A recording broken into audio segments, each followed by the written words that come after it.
Imaginez un destroyer russe de classe Slava. 60 000 tonnes de puissance.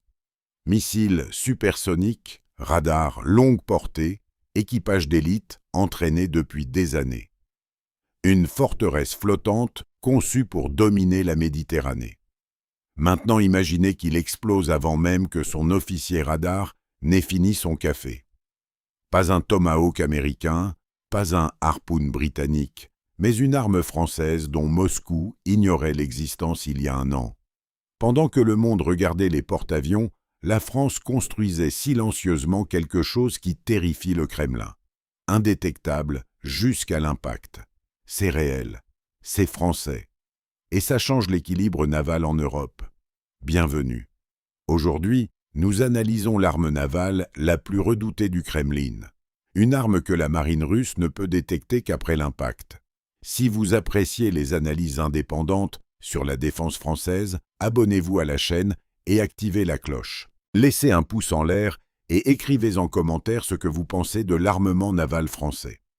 Pour comprendre pourquoi cette arme terrifie Moscou, il faut expliquer un changement fondamental dans la marine française après février 2022.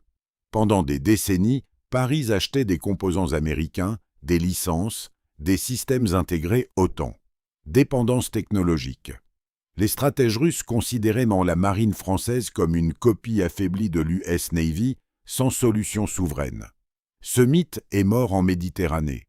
Quand les navires russes ont commencé à brûler en mer Noire, frappés par des missiles occidentaux, Moscou a appris à reconnaître les menaces. Harpoon américain, Exocet français classique, Neptune ukrainien. Les amiraux russes ont développé des contre-mesures, mais quelque chose est apparu qu'ils n'ont pas su identifier. Des unités navales françaises utilisant un système combinant un missile de croisière navale à une furtivité radar et infrarouge inédite. Une combinaison que Moscou n'avait pas prévue. Le MDC-N à signature réduite intégré aux frégates Fremen françaises. Conception française, Naval Group, déployée sur 7 bâtiments opérationnels. Arme éprouvée et silencieuse. Portée nominale 1000 km. La version navale française optimisée atteint 1100. Mode tir et oubli. L'opérateur lance le missile. Le missile trouve sa cible seul. La frégate change de cap immédiatement. Le navire russe a un problème sans solution. Radar russe, portée maximale 400 km. Détection infrarouge 120 km. Défense antimissile active rayon 30 km. Le MDCN français vole à 15 mètres au-dessus des vagues, sous tous les radars de veille. Le commandant russe regarde son écran. Il voit la mer, les nuages, l'horizon. Il ne voit pas le missile français déjà lancé depuis 800 km. L'opérateur français voit le croiseur en imagerie satellite, position GPS, route, vitesse, signature électronique. Il appuie sur le bouton de tir. Le missile décolle, vole bas, 15 mètres au-dessus de l'eau, sous le radar. Les systèmes russes ne voient rien. 3 km avant la cible, il accélère et frappe sous la ligne de flottaison, au point le plus faible. Compartiment moteur, soute à munitions, salle des machines. Blindage 20 cm, pas 70. Explosion. Un croiseur russe à 800 millions d'euros sombre. Un missile français à 2 millions d'euros suffit. Ratio de coût 400 pour 1.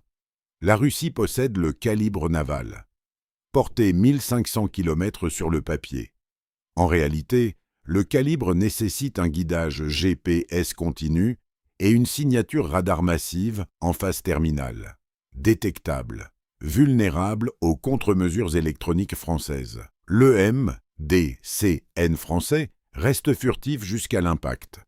L'opérateur tire et redéploie immédiatement. Comparons maintenant le système français aux concurrents occidentaux. Le Tomahawk américain est une légende navale. 1600 km de portée, frappe précise depuis l'Irak jusqu'à la Syrie. Les commandants russes respectent ce missile. Mais le Tomahawk a une signature radar significative en phase terminale et une trajectoire prévisible. Le MDCN français reste sous le seuil de détection jusqu'à l'impact. Sur le papier, le Tomahawk impressionne. En réalité, la furtivité française tue avant que l'alerte ne soit donnée. La France produit le MDCN à Saint-Médard-d'Anjal, sur son propre territoire.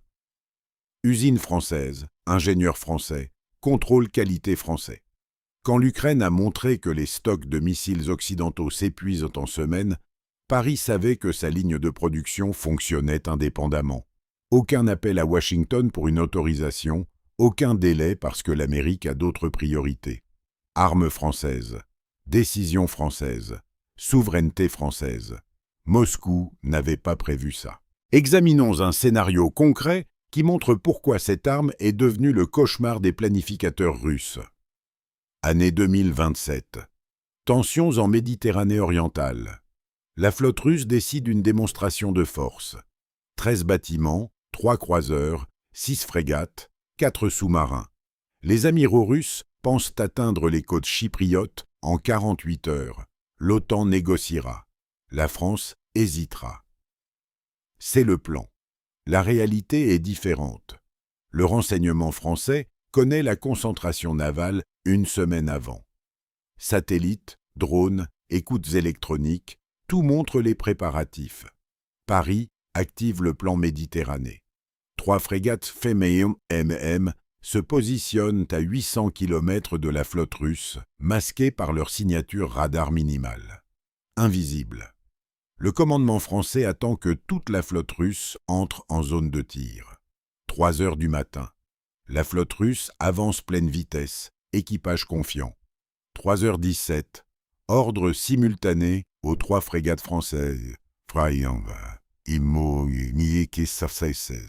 Feu. 24 missiles MDCN décollent en 2 minutes. Le ciel méditerranéen se remplit de traînées invisibles au radar russe. 3h42. Premiers impacts. 3 croiseurs explosent simultanément. Chaos sur la radio russe, non chiffré. Ordre contradictoire hurlé. Tentative de repli. Trop tard. Deuxième salve. 6 frégates russes touchées en 8 minutes. Les amiraux russes tentent une riposte d'artillerie navale. Où viser? Les frégates françaises sont à 800 km, hors de portée de tout leur système. Sur 13 navires russes engagés, 3 rentrent au port.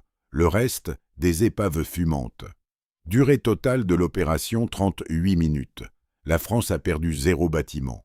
La Russie a perdu 10 navires et plus de 1000 marins. Ratio de perte infini. Ce n'est pas de la science-fiction, c'est un scénario réaliste basé sur les capacités actuelles de la marine française et les faiblesses réelles de la flotte russe démontrées en mer Noire. L'économie de cette arme est impitoyable. Un croiseur russe coûte 800 millions d'euros. 3 ans de construction. Équipage hautement formé. Un missile MDC et N coûte 2 millions d'euros. Production en 2 semaines. Ratio 400 pour 1. La vraie valeur du MDCN français ne réside pas dans l'arme elle-même. Elle réside dans ce qu'elle signifie pour la souveraineté française. Pendant des décennies, Paris a été consommatrice de technologies militaires américaines. Nous achetions, nous attendions, nous demandions la permission. Le MDCN a changé cette dynamique. Naval Group produit, les ingénieurs français innovent, l'État français décide. De consommateurs, nous sommes redevenus producteurs, et bientôt exportateurs. Les amiraux russes ont reçu une instruction claire de l'état-major. Éviter les zones de patrouille de la marine française à tout prix. Ne pas s'engager en Méditerranée occidentale. Ne pas tester les frégates Fremen. Ce n'est pas un hommage à l'arme française. C'est l'aveu d'une faiblesse russe. L'aveu que leurs navires, leurs radars, leurs doctrines n'ont pas de réponse à la combinaison française de furtivité, portée et intelligence du MDCN. Que pensez-vous de cette arme navale française? Pensez-vous que la France devrait exporter le MDCN à ses partenaires européens? Ou faut-il préserver cet avantage stratégique pour la marine nationale uniquement? Écrivez en commentaire. Nous sommes très curieux de votre opinion stratégique.